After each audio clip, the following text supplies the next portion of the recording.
વિદ્યાર્થીઓ માટે કામ કરતા જવાહરભાઈ ચાવડાના સમર્થનને અંદર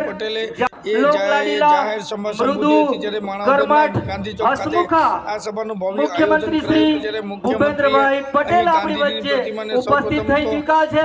આપણે એક વખત જોરદાર તાળીઓના નાદ સાથે જણાવ્યું હતું કે રાજ્યમાં ડબલ એન્જિનની સરકારનો લાભ સૌ કોઈ લોકોને મળ્યો છે। વધુમાં જણાવ્યું કે ખેડૂતોને કોઈ પણ તકલીફ ન પડે તે માટે અમારી પ્રાથમિકતા રહેશે અને ખેડૂતોને દિવસે વીજળી મળી રહે તે માટે પૂરતા પ્રયત્નો કરાઈ રહ્યા છે। મુખ્યમંત્રીએ સભા સંબોધતા જણાવ્યું કે વિધાનસભાના ઉમેદવાર પછી સૌથી મોટું બજેટ ગુજરાત સરકારે આપ્યું છે જે ભાજપના કાર્યકર્તાઓએ અનેક સેવાકીય કાર્યો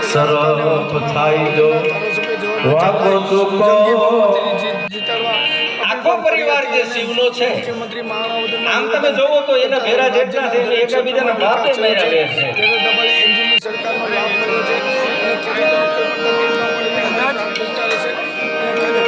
વીજળી મળી રહેશે એ અંગે માહિતી આપી લખે છે કે સિંહની રાજનીતિ જણાવ્યું હતું કે સરપ થાઈલો વાકો ચોકો આખો પરિવાર જે શિવનો છે આમ તમે જોવો તો એના ભેરા જેટલા છે એટલે એકબીજાના બાપે મેળવે છે।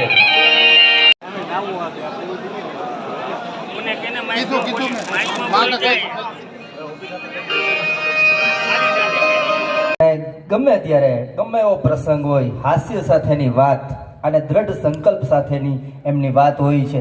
જેટલા પણ જવાબ વિનંતી કે જીતુભાઈ પનારા આભાર દર્શન કરશે। ગુજરાતના યશસ્વી મુખ્યમંત્રી ભૂપેન્દ્રભાઈ વિનંતી કે જીતુભાઈ પનારા આભાર દર્શન કરશે। ગુજરાતના યશસ્વી મુખ્યમંત્રી ભૂપેન્દ્રભાઈ આપ સૌ સમક્ષ મૂકી છે। સૌ કાર્યકર્તાઓને વિનંતી કે બધા માટે નાસ્તાની વ્યવસ્થા છે અને કાર્યક્રમના દોરમાં આપણે આભાર દર્શન કરવા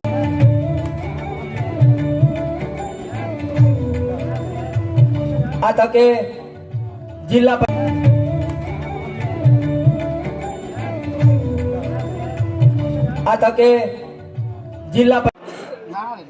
મિત્રો અમે ગામડે પ્રવાસની અંદર હારે હોય છે। આ વિધાનસભા આરોગ્યના પ્રશ્નો હોય એમ અનેકવિધ આ પ્રશ્નોની ગંભીરતાથી રજૂઆત કરવી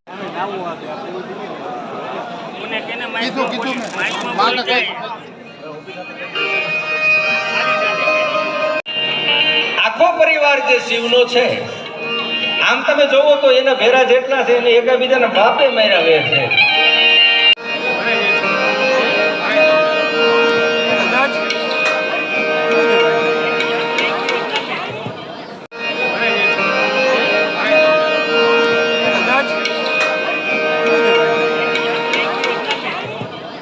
લખે છે કે સિંહની રાજનીતિ છે સરપ થાઈલો વાકો ચોકો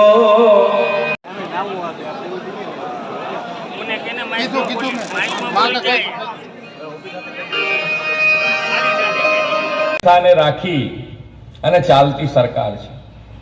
ખેડૂતો માટે હર હંમેશ અમારી તૈયારી હોય કે ખેડૂતને કંઈ પણ તકલીફ ના પડે એને એના પ્રમાણે શું તમારે જોઈએ છે કેવી રીતે જોઈએ છે એના માટેનો હર હંમેશ પ્રયત્ન કર્યો છે। અને અહીંયાથી એમણે જે કીધું છે કે હવે 5 વર્ષ તમારે દિવસે વીજળી જોઈએ છે અને દિવસે વીજળી એ જ વાત છે ને હું બરોબર સમજ્યો છું રાત્રે ખેતરે ના જવું પડે એના માટેનો પણ સરકાર પ્રયત્ન કરી રહી છે। તમને જેટલું બને એટલું ઝડપથી એમાં પણ ફાયદો થશે એવું અમે પણ એમાં કામ આગળ કરી રહ્યા છીએ। એટલે ઇલેક્શન ગરમી છે આપણે કહીએ પણ ગરમી તો લાગે। એક વાત કરીને મારી વાત પૂરી કરી કે કોવિડ આપણે બધાએ જોયું છે કે આ મહામારી અને આ મહામારીમાંથી માન્ય નરેન્દ્રભાઈએ આપણને ફ્રી વેક્સિન અને ફ્રી વેક્સિનની સાથે સાથે આ જે કોવિડ મહામારી દરમિયાન કોઈ ભૂખ્યું ના સૂઈ જાય એની પણ ચિંતા કરી અને ફ્રી રાશન સાથે આપણને બધાને આની અંદરથી બહાર કાઢી અને આના પછી કોવિડ પછી જે ફાઇનાન્શિયલ પોઝિશન હોય, પૈસાની જે વ્યવસ્થા હોય, એ રાજ્ય સરકારની માન્ય નરેન્દ્રભાઈએ જે મજબૂત પાયો ગુજરાતમાં નાખ્યો હતો, એના આધારે આજે કોવિડ પછી સૌથી મોટામાં મોટું ગુજરાતનું બજેટ આ ગુજરાત સરકારે આ વખતે આપ્યું છે. અને એટલું જ નહીં, સૌથી મોટું બજેટ આપ્યા પછી પણ ભારત સરકારના નીતિ આયોગ પ્રમાણે નાણાકીય વ્યવસ્થાપનમાં ગુજરાત નંબર 1 પોઝિશન ઉપર છે, આજે પણ છે. એટલે આપણી પાસે વિકાસના કામો અને વિકાસના કામોમાં કોઈ પણ પૈસાની ક્યારે પણ ખૂટ ના પડે. તમારે જોઈતા આ કોવિડની જે હું વાત કરતો હતો એની અંદર આજે કાર્યકર્તા તરીકે ભારતીય જનતા પાર્ટીનો કાર્યકર્તા આપ સૌની વચ્ચે રહીને કોવિડ દરમિયાન પણ કામ કર્યું છે. કોવિડમાં તો આપણને બધાને ખબર છે, કોઈ પોતાના સગા બાપને માને અગ્નિદાહ દેવાનું લોકોએ છોડી દીધું હતું કે ભાઈ સરકાર કે જે વહીવટી તંત્ર હોય એને અગ્નિદાહ દે. એવા સંજોગોમાં પણ ભારતીય જનતા પાર્ટીનો કાર્યકર્તા બધાની વચ્ચે રહી અને આ સેવાનું કાર્ય કરતો રહે છે. અહીંયાથી આપણા ઉમેદવાર તરીકે જવાહરભાઈ છે. જવાહરભાઈને તમે ખૂબ મોટા મતોથી જીતાડો. જે તમે વિશ્વાસ મૂક્યો છે ભારતીય જનતા પાર્ટી ઉપર, માન્ય નરેન્દ્રભાઈ ઉપર, અને એ વિશ્વાસ જે લાંબા સમયથી વિકાસની રાજનીતિથી અમે ટકાઈ રાખ્યો છે, એ વિશ્વાસ અમે તમારો ડગવા નહીં દઈએ. અને તમે આ માણાવદરની સીટ માન્ય જવાહરભાઈને આખા ગુજરાતમાં નંબર 1 લીડથી જીતાડો. એ જ અભ્યર્થના. ભારત માતા કી જય. વંદે માતરમ. જય જય ગરવી ગુજરાત. તમારે જોઈતા આ કોવિડની જે હું વાત કરતો હતો એની અંદર આજે કાર્યકર્તા તરીકે ભારતીય જનતા પાર્ટીનો કાર્યકર્તા આપ સૌની વચ્ચે રહીને કોવિડ દરમિયાન પણ કામ કર્યું છે. કોવિડમાં તો આપણને બધાને ખબર છે, કોઈ પોતાના સગા બાપને માને અગ્નિદાહ દેવાનું લોકોએ છોડી દીધું હતું કે ભાઈ સરકાર કે જે વહીવટી તંત્ર હોય એને અગ્નિદાહ દે. એવા સંજોગોમાં પણ ભારતીય જનતા પાર્ટીનો કાર્યકર્તા બધાની વચ્ચે રહી અને આ સેવાનું કાર્ય કરતો રહે છે. અહીંયાથી આપણા ઉમેદવાર તરીકે જવાહરભાઈ છે. જવાહરભાઈને તમે ખૂબ મોટા મતોથી જીતાડો.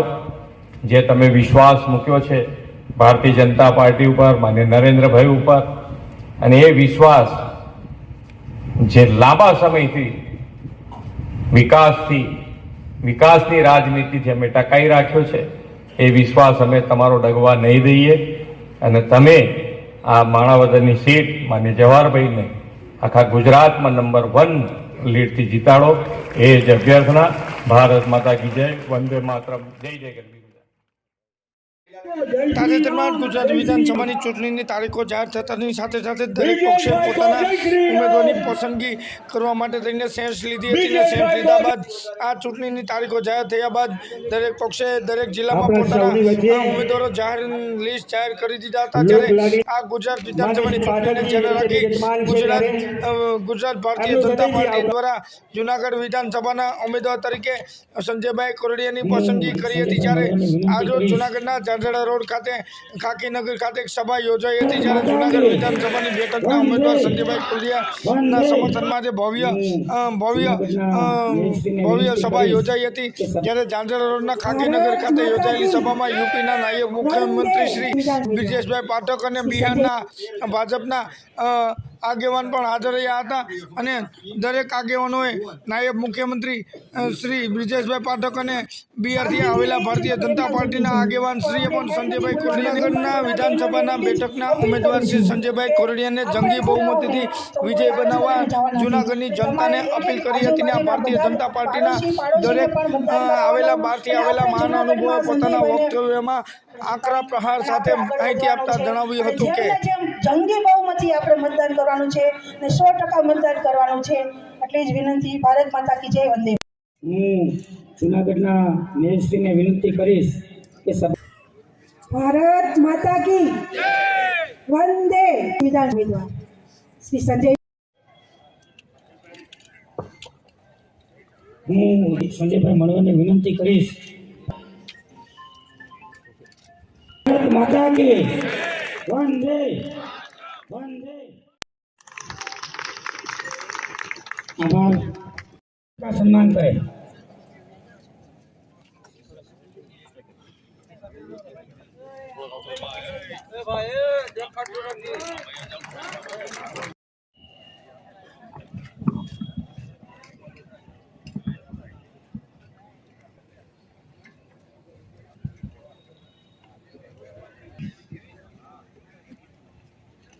आजभाई धुलसिया, शिल्पाबेन जोशी, शेषभाई धोराजिया.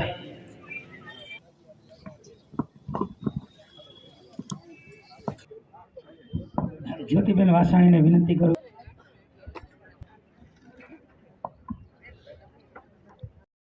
चेरमेन हरीशभाई पटसाणा एमનું પણ હૃદયથી સ્વાગત કરીએ.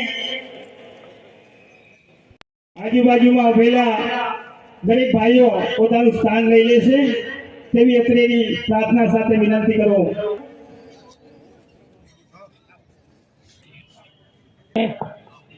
પ્રદીપભાઈ ખીમાણીને વિનંતી કરું કે તેઓ મંચ ઉપર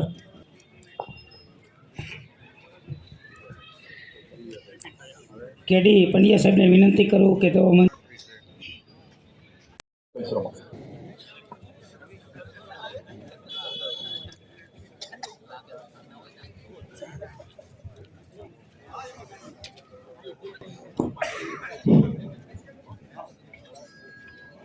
ભારતીય જનતા પાર્ટી જુનાગઢ મહાનગર એમાં સિંગલ હેડ સમાજને મદદ કરવાની ભાવનાથી અહીંયા બેનો દીકરીઓ રમતી હોય તો એમ કીધું હશે ઈ નિવેદન. મિત્રો, દરેક સમાજને મારી પ્રવક્તાએ સરકારની વાતો ખૂબ કરી. હું એવું માનું છું કે દરેક સમાજના નાના મોટા विस्तार के अंदर भारतीय जनता पार्टी की सभा के अंदर उपस्थित उत्तर प्रदेश के नायब मुख्यमंत्री आदरणीय ब्रिजेश पाठक जी, जूनागढ़ में ભારતીય જનતા પાર્ટી છે તો આપણે છીએ, બાકી આપણે કંઈ નથી. આજે તમે જો કે આજે નરેન્દ્રભાઈ જે વિશ્વમાં ડંકો વગાડી લીધો છે અને આપણે તો એટલું જ યાદ રાખવાનું માતા અને બહેનો કે આજે ભારતીય જનતા પાર્ટી છે તો જ આપણે સુરક્ષિત છીએ. બાકી આપણે યુક્રેનને જોયું છે કે આજે એમની પાસે અઢળક સંપત્તિ બધા પાસે હતી, ઘરના બંગલા હતા, મકાન હતા. હવે તો આજુબાજુમાં રહેવા માટે છે પાકિસ્તાન, આ બાજુ બાંગ્લાદેશ, ઉપર ચીન, નીચે દરિયો. એટલે આપણે એ જ વિચાર કરવાનો છે કે આજે ભારતીય જનતા પાર્ટી છે તો આપણું અસ્તિત્વ છે, નરેન્દ્રભાઈ છે તો આપણે છીએ. કારણ કે નરેન્દ્રભાઈ આજે હિન્દુની ખૂબ ને ખૂબ ચિંતા કરી રહ્યા છે અને હિન્દુસ્તાનને આજે ક્યાં જઈને પહોંચાડ્યું છે. તો આજે મારે પણ બધાને નમ્ર અપીલ છે કે આપણે નરેન્દ્રભાઈને જ ચૂંટવાના છે, આપણે ભારતીય જનતા પાર્ટીને જ ચૂંટવાના. આપણો હર હંમેશા એક જ સંકલ્પ રહેવો જોઈએ કે ભારતીય જનતા પાર્ટી બીજું કાંઈ નહીં. भारत माता की वंदे वंदे. धन्यवाद. આપની પાસે મેં આવ્યા છીએ.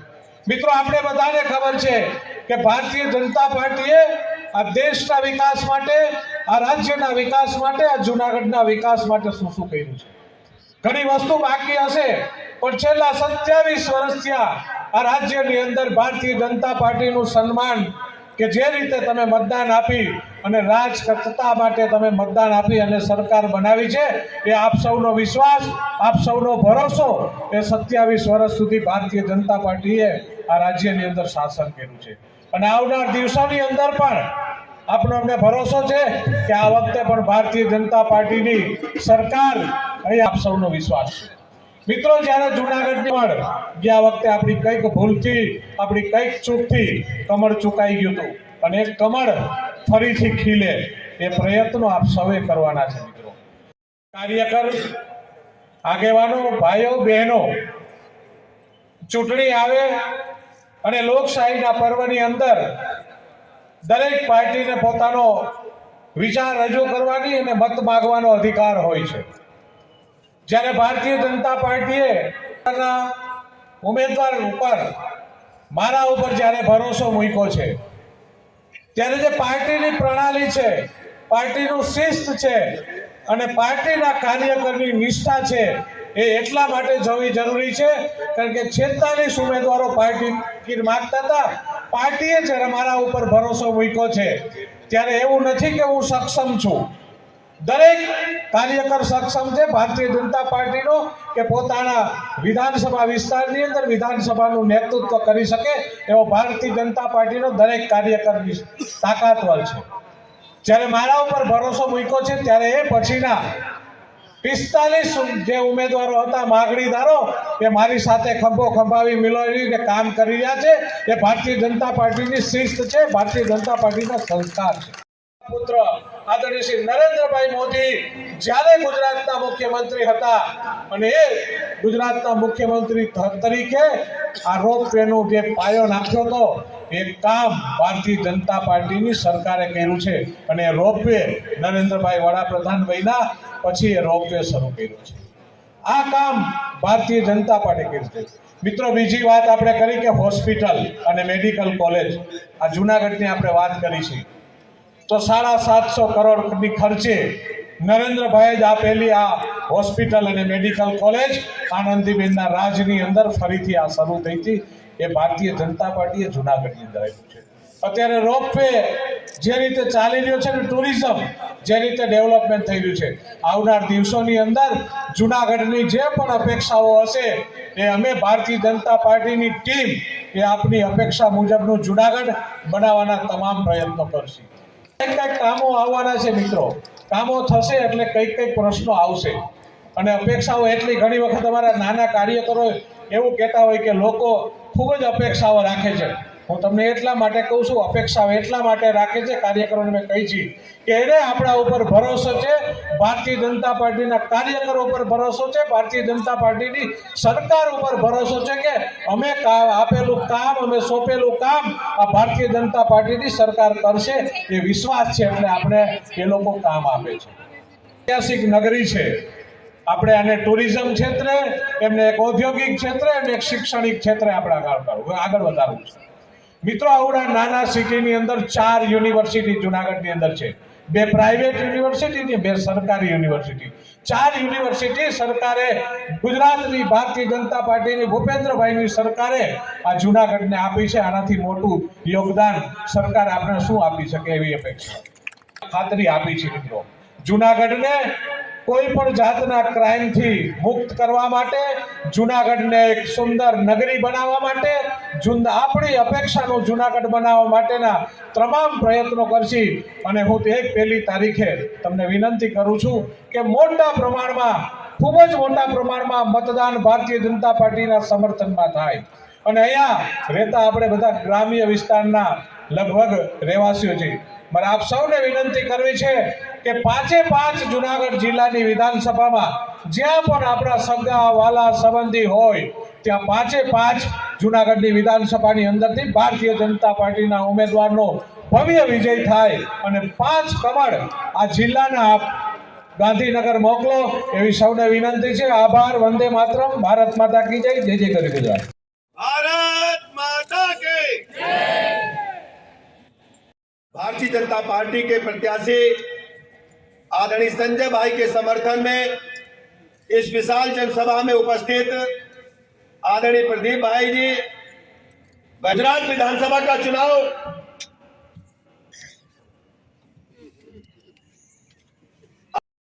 मात्र कुछ दिनों के बाद मतदान होने वाला है और हम लोग उत्तर प्रदेश से चल करके गुजरात की देवतुल्य जनता को प्रणाम करने के लिए आए हैं, वंदन और अभिनंदन करने के लिए आए हैं। जब आज पहुंचे तो ढेर सारे पत्रकार मित्रों ने पूछा कि उत्तर प्रदेश और गुजरात का रिश्ता क्या है। मैंने उनसे कहा हम लोगों का भाई का रिश्ता है। तो उन्होंने पूछा कैसे आप कहते हो? तो मैंने उनको बताया गुजरात में आजादी के बाद एक नेता ऐसे हुए जिन्होंने भगवान भोलेनाथ के शिव मंदिर को सोमनाथ बाबा को बनाने का काम किया। और अब चाहता हूं, और गुजरात से ही निकला एक भाई आदरणीय प्रधानमंत्री नरेंद्र मोदी जी के नेतृत्व में जब देश में सरकार बनी तो नरेंद्र भाई मोदी ने वाराणसी में भगवान भोलेनाथ के मंदिर को बनाने का काम किया।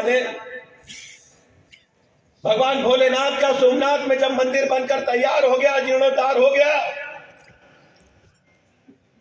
तो सरदार वल्लभ भाई पटेल ने तत्कालीन राष्ट्रपति राजेंद्र प्रसाद जी को आमंत्रित किया उसको लोकार्पण करने के लिए। प्रधानमंत्री नेहरू जी थे, कांग्रेस पार्टी की सोच हिंदुत्व के खिलाफ थी, उन्होंने वहां मना किया कि वहां मत जाइए राष्ट्रपति महोदय। भव्य मंदिर का लोकार्पण हुआ। और आज जब बाबा विश्वनाथ की धरती पर आदरणीय प्रधानमंत्री नरेंद्र मोदी जी ने काशी विश्वनाथ कॉरिडोर का लोकार्पण किया तो इतिहास अपने आप में कह रहा था यह रिश्ता गुजरात और उत्तर प्रदेश का है। और केवल बाबा विश्वनाथ के कॉरिडोर का लोकार्पण ही नहीं किया, 2500 वर्षों के बाद बाबा विश्वनाथ मंदिर का कॉरिडोर का जब लोकार्पण हो रहा था तो पास में ही रानी अहिल्याबाई होलकर की भी बड़ी प्रतिमा लगाने का काम किया। मैं कह सकता हूं 2500 वर्षों के बाद कोई एक भाई गुजरात से निकल करके उत्तर प्रदेश गए और वहां पर भव्य काशी विश्वनाथ कॉरिडोर बनाने का काम किया। हम सब जानते हैं जनसंघ काल से ही भारतीय जनता पार्टी ने अपने एजेंडे में ले रखा था कि अयोध्या में प्रभु राम का भव्य मंदिर बनेगा। भारतीय जनता पार्टी जब भी चुनाव लड़ती तो एजेंडे में नंबर 1 पर रहता कि अयोध्या में भव्य राम मंदिर बनेगा जब हमारी सरकार आएगी। जम्मू कश्मीर से धारा 370 समाप्त होगी जब हमारी सरकार आएगी। और कांग्रेस पार्टी के लोग पूछते थे कि अयोध्या में राम मंदिर कब बनेगा, और कभी कभी तो कमेंट भी करते थे रामलला हम आएंगे मंदिर यही बनाएंगे, ये हमारा नारा था। कांग्रेस पार्टी के लोग कहते थे रामलला हम आएंगे मंदिर यही बनाएंगे, लेकिन बीजेपी वाले तारीख नहीं बताएंगे। आज मैं कांग्रेस पार्टी के लोगों से पूछना चाहता हूं, पूरी दुनिया ने देखा है कि उत्तर प्रदेश के अयोध्या में रामलला का भव्य मंदिर निर्माण की नींव रखने का काम आदरणीय प्रधानमंत्री नरेंद्र भाई मोदी ने किया है। हमारी सांस्कृतिक विरासत को यदि किसी ने मजबूत करने का काम किया है तो वो नाम है आदरणीय प्रधानमंत्री नरेंद्र मोदी जी का। 2014 से पहले भारत पर अगर आप नजर डालेंगे, 2014 से पहले भारत के सामने जो चुनौतियां थी, आदरणीय प्रधानमंत्री नरेंद्र मोदी जी ने जब सत्ता संभाली 2014 में, तो चुनौती थी भारत को भ्रष्टाचारी देश के रूप में जाना जाता है। कांग्रेस पार्टी के राष्ट्राध्यक्ष जब भारत के प्रतिनिधि के रूप में दूसरे राष्ट्रों में जाते थे तो कोई मान सम्मान नहीं मिलता था। भारत के बारे में कहा जाता था भ्रष्टाचारी देश है, भ्रष्टाचार की जो देश है उनमें सर्वोच्च शिखर की तरफ भारत बढ़ रहा है। कहीं 2G स्पेक्ट्रम घोटाला था, कहीं सेना के भवनों में घोटाला था, कहीं कोयला घोटाला था और कहीं कॉमनवेल्थ घोटाला था। पूरी दुनिया के सामने भारत माता का सिर शर्म से झुक रहा था। आदरणीय प्रधानमंत्री जी के सामने 2 चुनौतियां थी। एक चुनौती तो दुनिया के पैमाने पर भारत की गिरती हुई साख को बचाना था और दूसरा भारत में पंडित दीनदयाल उपाध्याय जी की सोच को स्थापित करना था। पंडित दीनदयाल उपाध्याय जी ने जनसंघ की स्थापना काल से तय किया था कि एकात्म मानववाद के सिद्धांत पर हम आगे बढ़ेंगे जब हमारी सरकार बनेगी और समाज के अंतिम व्यक्ति के चेहरे पर मुस्कान लाने के लिए, उसके जीवन स्तर को आगे बढ़ाने के लिए हम काम करेंगे। पक्का मकान देने का हम काम करेंगे। गरीब आदमी भले ही झोपड़ी में पैदा हो, छप्पर में पैदा हो, लेकिन वो चाहता है कि उसका बेटा पक्के मकान में रहे। तो आज मैं कह सकता हूं कि हमारे नेता आदरणीय प्रधानमंत्री नरेंद्र मोदी जी ने सबको पक्का मकान देने का काम किया और ये अनवरत सिलसिला जारी है। और केवल मकान ही नहीं दिया, मकान तो महत्वपूर्ण है लेकिन साथ में और भी संसाधन। आप सोचिए आजादी के 70 साल बीत गए, कोई सोचने वाला नहीं था हमारी बहनों के बारे में।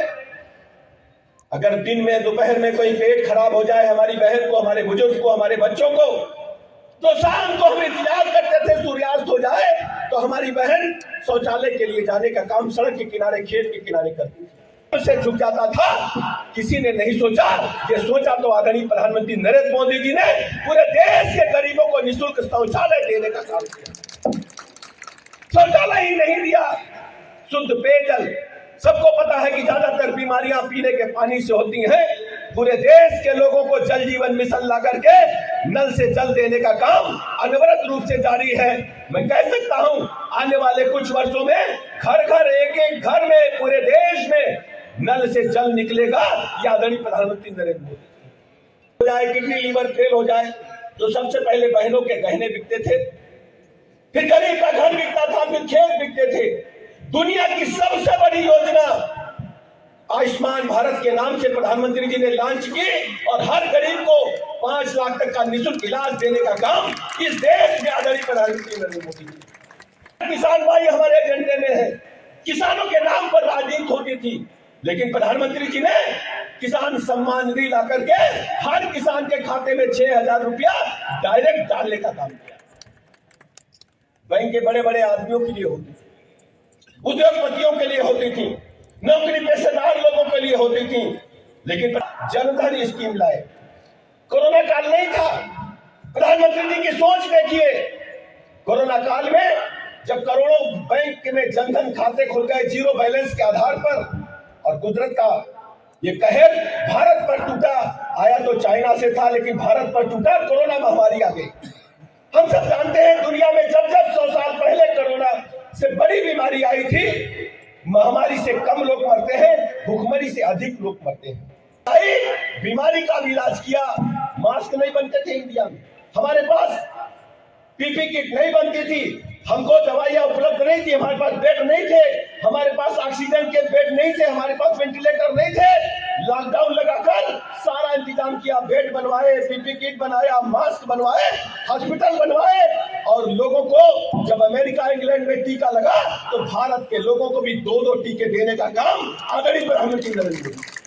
मास्क के अगर बैठे हैं तो ये आदरणीय मोदी जी की देन है और किसी की देन नहीं, आदरणीय मोदी जी की देन है। आज भी चाइना में हाहाकार मचा हुआ है, कल विश्व गुरु की तरफ तेजी के साथ आगे बढ़ रहा है। हमें जरूरत है अपने नेता के साथ कंधे से कंधा मिलाकर चलने की। इसलिए मैं गुजरात के मित्रों से कहना चाहता हूँ, ये कोई साधारण बात नहीं है। आदरणीय प्रधानमंत्री नरेंद्र मोदी जी ने कोरोना महामारी को जिस ढंग से टैकल किया है, पूरी दुनिया में तारीफ हो रही। WHO ने भारत की भूमिका की लगातार सराहना करने का काम किया है। इसलिए मेरे मित्रों आपके बीच में कहने के लिए आया हूं। तरह तरह की चर्चाएं हमने सुनी। प्रधानमंत्री जी ने सैकड़ों ऐसी योजनाएं गरीब कल्याण की उत्तर प्रदेश और हिंदुस्तान में और गुजरात में चलाने का काम किया कि गरीब आदमी के जीवन स्तर में बदलाव आए, उसके जीवन स्तर को ऊपर उठाने का काम किया। आज गरीब आदमी महसूस कर रहा है कि उसकी अपनी सरकार है और हमारी सरकार है, हमारी सरकार में हमारा भी हिस्सा है, हमारी बिल्कुल सुनने वाला है। इसलिए मैंने गुजरात के लोगों, चूंकि आप सब हमारे कर्णधार हो, आपके नाम से पूरे देश में डंका बज रहा है। गुजरात मॉडल ने पूरे देश को रास्ता दिखाने का काम किया है। आज मैं गुजरात के लोगों के बीच में अपनी बात कहने के लिए आया हूं। हम उत्तर प्रदेश से आपसे भाई का रिश्ता लेकर के आए हैं। ढेर सारे हमारे कामदार भाई आपके साथ पसीना बहा करके आपके साथ कंधे से कंधा मिलाकर चलते हैं और गुजरात के आर्थिक मोर्चे पर आगे बढ़ाने का काम करते हैं। ये हमारे मित्र संजय भाई चुनाव मैदान में है। आपसे निवेदन है, अपना एक वोट संजय भाई को दे दीजिए।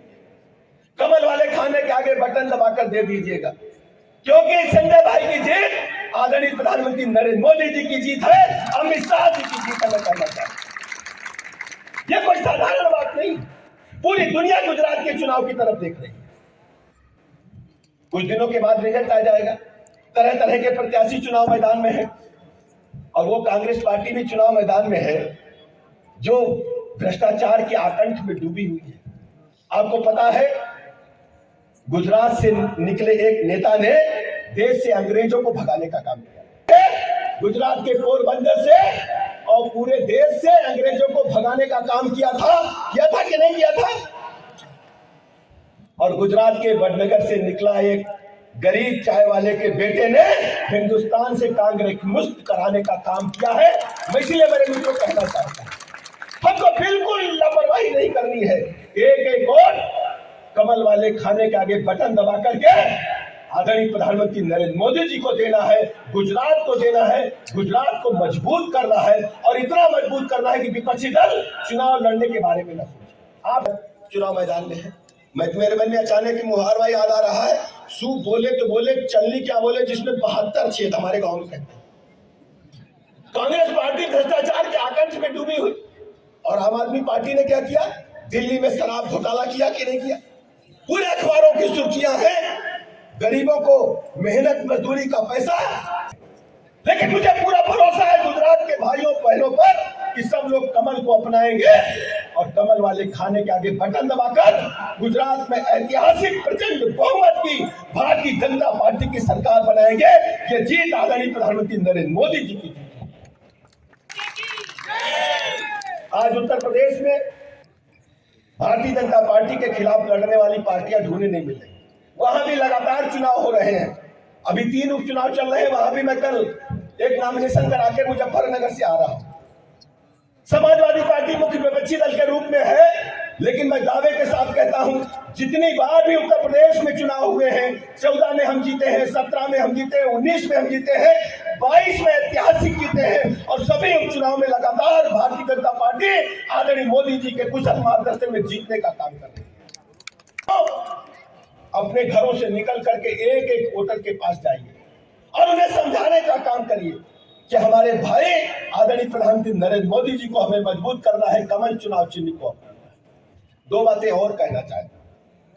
सामान्यतः जब वोट देने हम लोग जाते हैं तो जज की भूमिका में, आप सोचो जब वोट देते हैं कितना भी सोच समझ करके जाएं, जब मतदान स्थल में जाते हैं, वोट के पास जाते हैं तो अचानक मन में तरह तरह की बातें आती हैं, कुछ दिखाई नहीं देता। आराम से सोच ले, क्योंकि आप जज हैं और जज होने का मतलब है आप निर्णय सत्यता के आधार पर करेंगे, न्याय का निर्णय करेंगे। हमारे संजय भाई को एक तरफ रख लीजिएगा और विपक्षी दलों के प्रत्याशियों को रख लीजिएगा। संजय भाई हमारे खरे सिक्के की तरह आपको नजर आएंगे, इसलिए संजय भाई को चुन लीजिए। अम्मा हम लोगों को सब्जी लेने के लिए भेजती, हमारी अम्मा कहती जाओ सब्जी लेके आओ, 10 रुपया दे देती। लेकिन एक बात चलते चलते कान में कहती थी कि अगर भिंडी खरीदना तो दुकानदार की नजर बचा करके उसकी पूंछ तोड़ करके देख लेगा। कहती थी तो उसमें नाखून लगा देना, नाखून घुस जाए तभी लाना, नहीं तो ना लाना। यही है ना, ये हमारी अम्मा ने मुझे सिखाया। तो आप सारे प्रत्याशियों को देख लो, हमारा संजय नंबर 1 का प्रत्याशी, इसे जिताएगा। ये संजय भाई की जीत आदरणीय प्रधानमंत्री नरेंद्र मोदी जी की जीत है, आदरणीय गृह मंत्री अमित शाह जी की जीत है। मैं तो उत्तर प्रदेश से आया हूँ, आपका सेवक हूँ, जब भी बुलाएंगे आपके बीच में आऊंगा। मैं आपको भरोसा दिलाता हूँ जूनागढ़ के लोगों, जूनागढ़ से और भी हमारे बहुत रिश्ते हैं। यहाँ पर हमारे हिंदू धर्म का साम्राज्य स्थापित है, झंडा जो जूनागढ़ वालों का लहरा रहा है और हमारे प्रयागराज में भी लहरा रहा है। इसलिए जब भी आप प्रयागराज आओगे, हम आपका हृदय से स्वागत करेंगे, अभिनंदन करेंगे, आभार प्रकट करेंगे। और उत्तर प्रदेश की तरफ से मैं गुजरात के भाइयों को बहनों को जीत की अग्रिम शुभकामनाएं देता हूं और आपको भरोसा दिलाता हूं, आदरणीय प्रधानमंत्री नरेंद्र मोदी जी के नेतृत्व में देश के सामने एक ऐसी सरकार है जो गरीबों की सरकार है, वंचितों की सरकार है, पीड़ितों की सरकार है और सबके जीवन स्तर को ऊपर उठाने वाली सरकार है। इन्हीं लफ्जों के साथ मुझे भी बाहर जाना है, मेरी फ्लाइट से मैं देर तक बोलना चाहता था, लेकिन घड़ी जवाब दे रही है। मैं आप सबका बहुत बहुत आभार प्रकट करता हूँ। भारत माता के, भारत माता के, धन्यवाद। સૌ મહાનુભાવો અને વિશાળ સંખ્યામાં ઉપસ્થિત ભારતીય જનતા પાર્ટીના સમર્થનમાં ઉપસ્થિત ભાઈઓ બહેનો પત્રકાર મિત્રો મારી પૂર્વ વક્તવ્યે ઘણી વાત કરી છે, પણ હું સંજયભાઈ માટે એટલું જરૂર કહીશ, સંજયભાઈ કોરડિયા એટલે પોતાની દ્રષ્ટિએ જોઈએ તો ભૂતકાળમાં સ્ટેન્ડિંગ કમિટીના ચેરમેન તરીકે જૂનાગઢના ખૂબ વિકાસના કામોમાં એમની સૂઝબૂઝ આપને કામ આવી છે। સંગઠનની દ્રષ્ટિએ જોઈએ તો ભારતીય જનતા પાર્ટી જૂનાગઢ મહાનગરના અધ્યક્ષ તરીકે ખૂબ સફળતાપૂર્વક સંગઠનને મજબૂત કરવાનું કામ આપણી વચ્ચે રહીને કરેલ છે। હું ભૂતકાળના દાખલા દઉં તો આ વિસ્તારમાં ગમે ત્યારે મુશ્કેલી આવી હોય, ગમે ત્યારે જ્યારે જરૂર પડી હોય ત્યારે સંજયભાઈને યાદ કર્યા હોય ને કોઈ વિષયમાં તમને જવાબ ના મળ્યો હોય, એક પણ દાખલો મારા ધ્યાને નથી. જેના મનમાં દરેક સમાજને સાથે રાખી અને ક્યાંક ને ક્યાંક ઉપયોગી થવાની ખેવના હોય ને, એને આપણે અહીંથી જુનાગઢનું કમળ ગાંધીનગર મોકલીએ ને, તો હું એવું માનું છું કે આગામી દિવસોમાં જુનાગઢની શકલ ફેરવવામાં એમનો ખૂબ મોટો ફાળો રહેશે. ભારતીય જનતા પાર્ટી જુનાગઢ મહાનગરના અધ્યક્ષ તરીકે હું સર્વેને આપણે વિનંતી કરવા આવ્યો છું કે 1લી તારીખે આપણે સૌ ભારતીય જનતા પાર્ટીના ઉમેદવાર સંજયભાઈને ગાંધીનગર પહોંચાડવા માટે વહેલી તકે આપણે મતદાન કરીએ. આપણી મુશ્કેલી એ છે કે ભારતીય જનતા પાર્ટીના ફેવરની પબ્લિક અહીં રહેતી હોય છે, પરંતુ મતના રાજકારણમાં ખૂબ આપણે આળસ કરતા હોઈએ છીએ. ખાસ બહેનોને કહું છું, સવારે અમારી ટીમ તમારી પાસે 9, 9:30 આવે તો કે તમારા ભાઈ હજી ઉઠ્યા નથી, ચા પાણી તો દઈ દેવા દો. આપણે એમ કે સારું બેન પાછા આવીશું, પણ હવે જમવાનું ટાણું થઈ ગયું તો રસોઈ તો બનાવી લેવા દો. વળી કામ વાળી ઘરે આવી, કામ તો કરાવી લેવા દો. આપને ખબર જ છે કે આપણે ભારતીય જનતા પાર્ટીના સમર્થનમાં મતદાન કરવા જવાનું છે. તો હું આજ આપ લોકોને હાથ જોડીને વિનંતી કરું છું કે આપણે 8 વાગ્યા વયા જઈએ તો 9 વાગે આપણે પણ ફ્રી થઈ જાય ને તમારી ઘરે આવવાવાળાની લાઈને ફ્રી થઈ જાય. મતદાન જેટલું થાય છે એટલું ભારતીય જનતા પાર્ટીના સમર્થનમાં થાય છે. હું ચેલેન્જ સાથે કહું છું, 5 નંબર 7 નંબર ઝાંઝેડા રોડ ઓજી વિસ્તારમાં આજ સુધી ભારતીય જનતા પાર્ટીને કોઈ ચૂંટણીમાં લીડ ના મળી એવો દાખલો નથી. અત્યાર સુધીના જેટલા ઉમેદવાર આવ્યા, પણ અત્યારે તો પરિસ્થિતિ એ છે કે આપણા સંજયભાઈ આવ્યા છે અને આપણે એના સમર્થનમાં મતદાન કરવાનું છે. તો હું આપ સૌને વિનંતી કરું છું કે આપ સૌ 1લી તારીખે સવારે 8 વાગ્યાથી લાંબી લાઈનો લગાડી અને સંજયભાઈને વિજય બનાવો એવી અભ્યર્થના. અસ્તુ ભારત માતા કી જય, વંદે मातरम, जय जय गरी गुजरात. इस जूनागढ़ नगर पालिका की, नगर निगम की मेयर गीताबेन जी, डिप्टी मेयर साहब, सम्मानित मंच, छोटे छोटे बच्चों और माता बहनों, आज हम बिहार से आपके बीच में चुनाव प्रचार में आए हैं और स्वाभाविक है भारतीय जनता पार्टी का नींव, हम लोग तो नींव ही मानते हैं. जनता पार्टी 27 साल से आपके आशीर्वाद से गुजरात में सरकार बनाकर रखी है. ये आपका आशीर्वाद है और आप लगातार गुजरात में सरकार बनाकर गुजरात को एक प्रगतिशील प्रदेश बनाने में सफल हुए. हमारे यहाँ तो आज भी पलायन है और आज भी चीजें हम पूरी तरह व्यवस्थित नहीं कर पाए, क्योंकि हमारे यहाँ जो कमजोरी है वो कमजोरी अभी भी हमारी कमजोरी बनी. हम दुनिया के लार्जेस्ट पॉपुलेशन में, हमसे आगे बांग्लादेश था, इंडोनेशिया था, लेकिन अब बिहार उससे भी आगे बढ़ गई. लेकिन गुजरात ने अपनी कमजोरी को, जब भारतीय जनता पार्टी को आपने नेतृत्व दिया और 95 से 2000 के पहले इस इलाके में भी डाकू शब्द यूज होते थे कि समुद्री डाकू आते थे, लेकिन जब भाजपा की सरकार बनी तो इसको धीरे धीरे चीजों को स्थापित किया. और इसलिए मैंने नींव कहा कि गुजरात नींव है. आज पूरे देश और दुनिया में यदि किसी का डंका बज रहा है तो गुजरात का एक चाय वाला पूरे दुनिया में डंका बजाने का काम किया. नरेंद्र मोदी जी ने पूरे देश में फैलाने का काम किया. अभी ब्रजेश पाटिल जी यहां पर आए, उन्होंने बड़ी अच्छी बात कहा कि गुजरात स्थापित होती है. याद कीजिए 72-73 में यहां के छात्रों पर डंडा चला, लाठियां चली और आंदोलन कहां हुआ? यहां डंडा चली और बिहार में जेपी आंदोलन खड़ा हुआ और कांग्रेस को उखाड़कर पूरे देश से भगाने का काम किया. ये गुजरात नींव रखता है. और आज पूरे देश में क्या माहौल है? आज पूरे देश में भ्रष्टाचार मुक्त सरकार बनाने का काम नरेंद्र मोदी जी ने किया, तो स्थापित करने का काम किया जा रहा है। भारतीय जनता पार्टी के लोग घूमते थे जनसंघ काल में और लोग कहते थे कि नहीं चलेगा दो विधान, नहीं चलेगा दो निशान, नहीं चलेगा दो प्रधान। इसको कितने दिनों तक लगा इंतजार करना पड़ा? 75 वर्ष।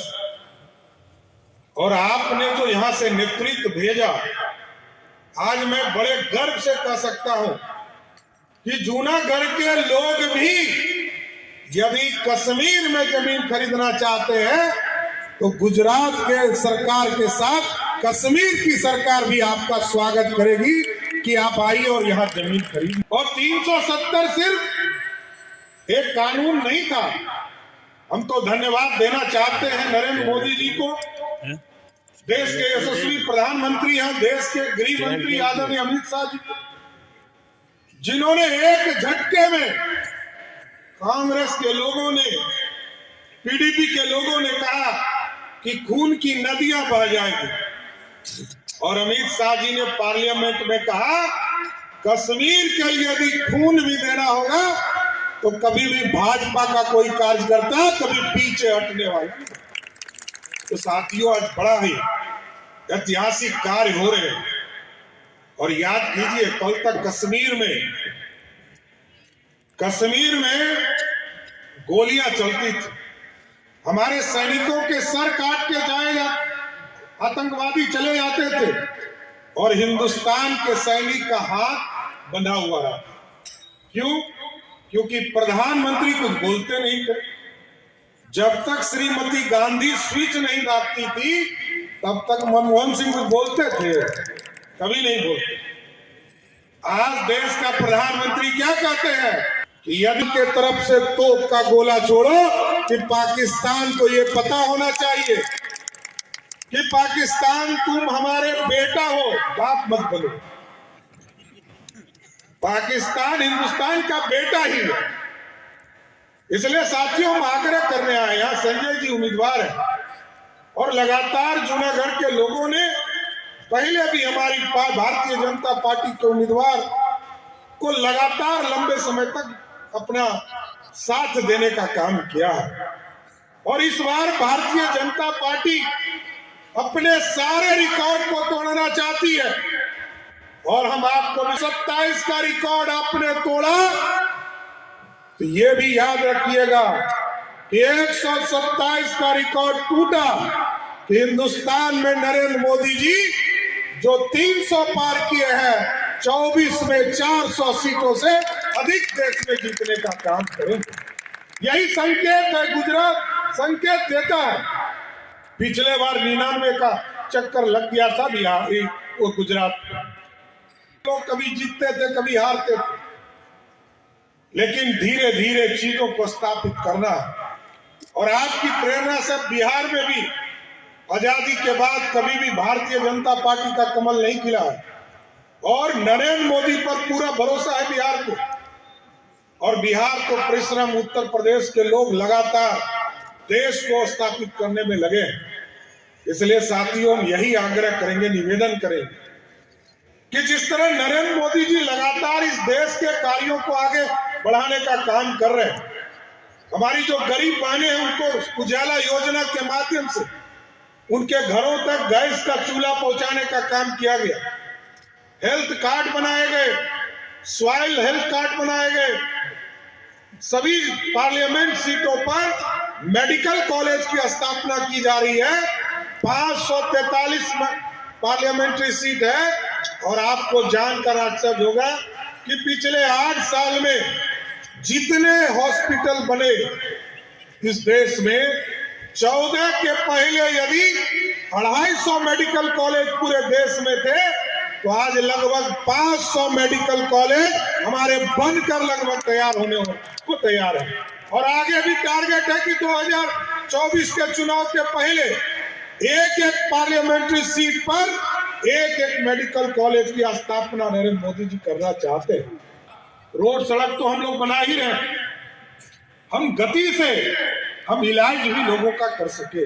निवेदन करें, जिस तरह टेंट पंडाल लगाकर हम लोग राजनीतिक कार्यक्रम करते हैं साथियों, हमारे आराध हम तो लवकुश समाज से आते हैं और लवकुश समाज और पूरा हिंदुस्तान पिछले 450 वर्षों से इंतजार कर रहा था कि कोई भगरथ आए और प्रभु श्री राम को भी टेंट से निकालकर एक भव्य राम मंदिर में स्थापित करे।